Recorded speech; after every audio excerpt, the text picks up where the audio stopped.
Des désaccords entre Paris et Berlin au sujet de l'adhésion de l'Ukraine à l'Union européenne. Le chancelier allemand a posé les bases hier d'un plan de reconstruction pour le pays en guerre. Oui, et de son côté, Volodymyr Zelensky réclame 38 milliards de dollars, une enveloppe pour couvrir le déficit budgétaire de Kiev. 8 mois de guerre cette semaine avec des enseignements déjà, Nicolas Tonev. Vous suivez le conflit pour Europe 1 et du côté de l'armement, quelles sont les leçons à tirer justement?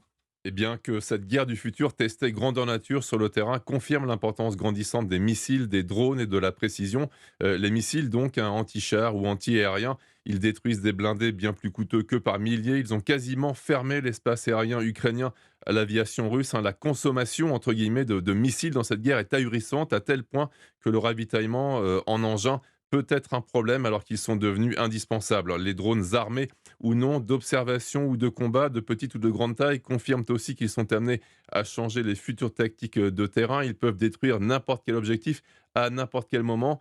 Et ils ont un autre avantage, ils condamnent les troupes au sol à vivre dans une peur permanente et épuisante de la mort tombée du ciel. Enfin, la précision, comme celle des redoutables lance-roquettes américains HIMARS ou des canons longue portée français César, prouve aussi son caractère décisif dans une guerre où la réplique du camp adverse peut venir très vite.